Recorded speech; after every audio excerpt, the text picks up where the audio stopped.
Wacom is back again with a new Android tablet. The first try was already good, but it didn't meet my expectations in some fields. Do you think they might have learned something since then? I present you the Movink Pad Pro 14. Wacom sent this device to me for review purposes, but I want to make clear that my opinions in today's video are 100% honest. Both the things I like about it and the ones I don't like, because yes, there are things I believe have room for improvement. If you've watched the review I did on the earlier model, the Movink Pad 11, you'll remember I was very happy with that one. It's a solid device that I've kept using ever since that video. But the processor wasn't the most amazing one, so I had my doubts regarding if that Android tablet could become someone's main drawing device, especially for professional work and heavy tasks. And well, I am happy to say that has changed on the Movink Pad Pro 14. The processor this time is a Snapdragon 8S Gen 3 of 12 GB of RAM. While it's not as god level as an iPad with an M3 chip, for example, it is powerful enough to handle heavy tasks like 3D models on Clip Studio quite smoothly, something the Movink Pad 11 struggled with. Big texture brushes also ran noticeably smoother on the Movink Pad Pro 14 than they did on the 11-inch model. As a reference, with my custom opacity pencil, one that's quite heavy due to its texture tip, you have to go higher than 500 pixel size for it to start lagging uncomfortably. Whereas on the Movink Pad 11, I could barely go higher than 150 pixel size without the lag being too noticeable on that specific brush. So I'm super happy with this upgrade in the processor. It makes for a smoother drawing experience that I very much needed, especially if I want to be able to work on bigger files on this Android tablet during some of my trips, or when I just want to chill on the sofa for a while. The transition from drawing on my computer to drawing on a portable device is less weird now. And since we're already at it, let's talk more about its portability. It is a 14 inches tablet. It's considerably bigger than the Movink Pad 11, and the 16:10 ratio somehow makes it feel even larger, at least for me. Not gonna lie, I personally find it a bit too bulky. I love the size of the Movink Pad 11 because it truly felt like a sketchbook. I found myself doodling on it many times and taking notes to organize my work hours and to-do lists. It just felt super comfortable to hold on my hand or on my lap. The Movink Pad Pro 14 feels more like a notebook, but the typical notebook you'd take to school or where you do your homework, you know? I mean, it's 14 inches after all. It's very much the same size as a laptop screen. I do appreciate having more space to draw on, because it feels closer to the 16 inches monitor that I use when I work on the computer. But I have mixed feelings when it comes to using it as a digital sketchbook or a note-taking device, because it doesn't feel like you would pick a sketchbook or notepad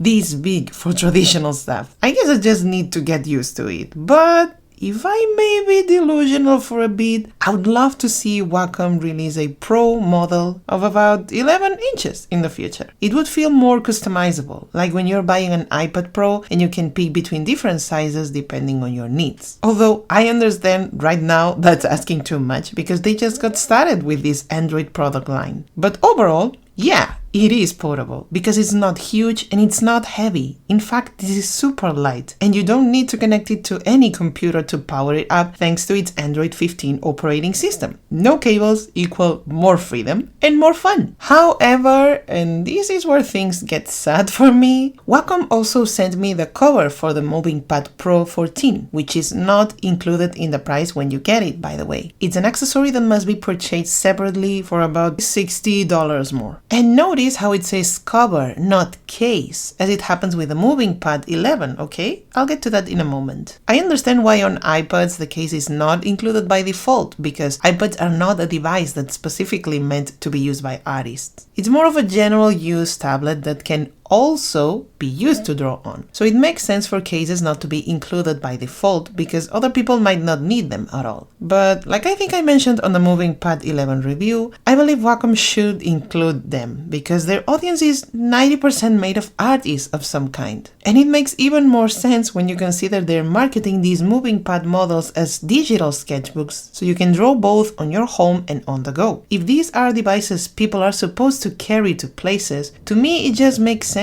to include some kind of protection by default, so you can, Store your pen safely next to them and keep them safe from scratches. So that's one thing they have not changed since the release of the previous model. I'm sad, but not surprised, to be honest. But what I really can't understand is the design of the protection for this newer and more expensive model. For starters, it's not a case. It's a cover, meaning it attaches to the tablet's side with some magnetic mechanism, and then it covers the screen only. There is no rubber-like layer to protect the back of the tablet nor around its corners, like we had on the case for the Movink Pad 11. So if I drop this on the floor accidentally, I don't even want to think about the outcome, but I bet it's gonna break my heart. Get it? Because the tablet would probably break and...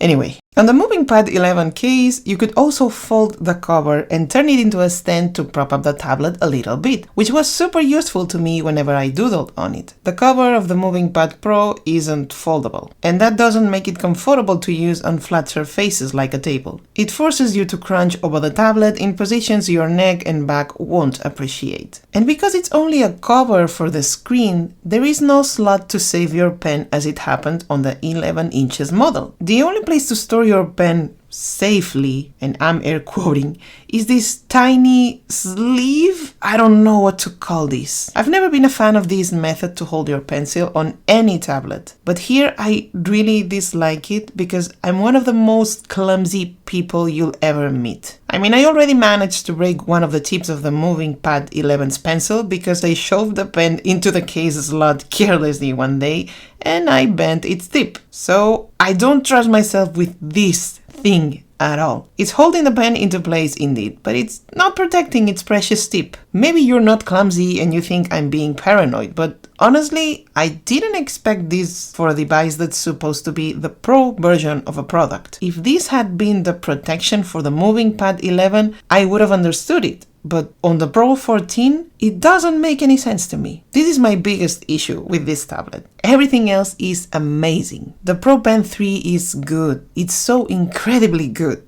Just like it was on the 11 inches model. Great pressure and great activation force that allows you to start your lines with minimal force and then switch to thicker strokes as you press harder. And back to thin again if you want to, without any line breaks. And it has tilt recognition, so you can tilt your pen to get different effects on your strokes if your brushes allow for that. It's a battery-free pen, so you can forget about having to charge it. It will always be ready for when you feel the itch to draw. And it also comes with 3 extra nibs on the back compartment that are made of different materials to add more or less resistance while you draw, which is a nice detail that allows you to customize your drawing experience even further. It has 3 buttons that you can sorta customize. You can check my video on the Movink Pad 11 for more details on that. And there's no evident parallax. Straight out of the box, it already feels perfectly calibrated. This tablet, just like the previous model, is compatible with other types of pens. But honestly, I wouldn't change the Pro Pen 3 for any of them. It's a real blessing to draw with this Wacom pen. The screen is an OLED one. And wow, I'm surprised I didn't notice the change right away. It's not that the screen on the 11-inch version was bad. It absolutely is great and perfect to draw on in my opinion. But this one feels so superior in comparison. The colors are much richer, just much more beautiful to look at. Makes me want to watch my comfort movies on it all day because the colors just feel so yummy somehow. Just like on the Movink Pad 11, this screen is also matte and has a textured finish, so it makes it feel similar to drawing on paper. And you get less annoying reflections from lights you may have around.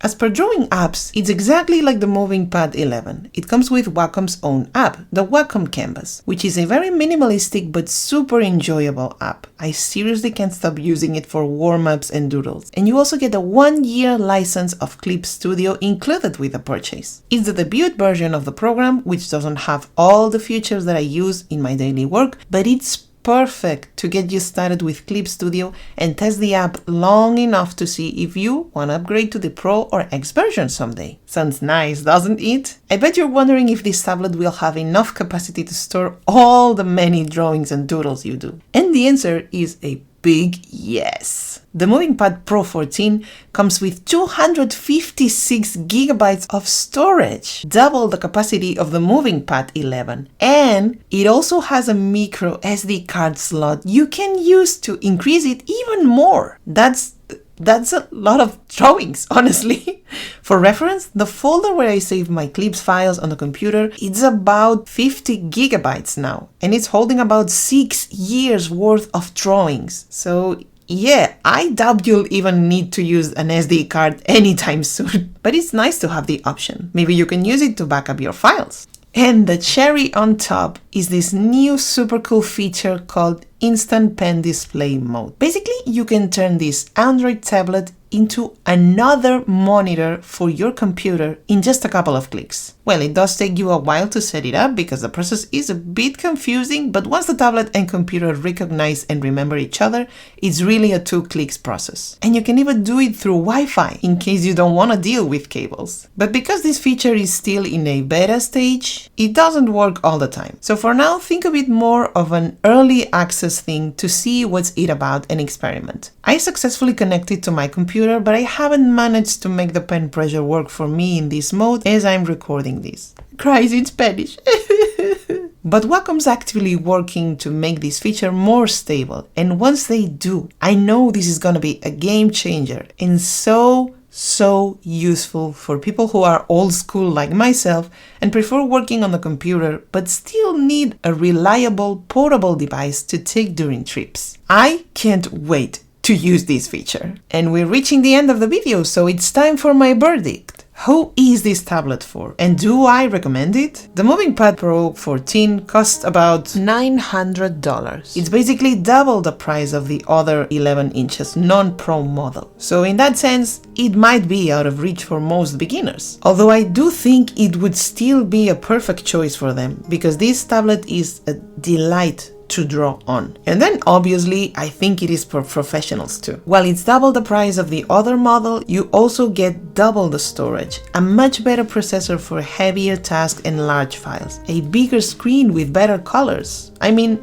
the price is justified in that sense, even though our wallets might not like it. I totally recommend this device if you've been looking for an Android tablet that you can use to draw on the go, even though I have mixed feelings about the cover and how much protection it actually offers. I think it's a great choice for artists of any level. And it's not just a drawing device. You can still download any apps that are available on the Play Store, so it can double as a regular use tablet to watch movies, take notes, check your social media, play Genshin Impact, whatever you do outside of your drawing hours. Sure, a brand new iPad Air, for example, costs about the same and gets you a much better processor usually. But maybe you just don't want an Apple product. Maybe you've already used to the Android ecosystem and you'd like to stay there. Maybe the apps you're gonna use are not Apple exclusive, so you have no actual reason to go the iPad route. And yes, you could also try going for a second-hand iPad. Even the Pro versions can be found for cheaper than this Movink Pad Pro 14. But it would be a second-hand item, and I know not everyone is up for that. I think Wacom made a great job of delivering a device that it's not only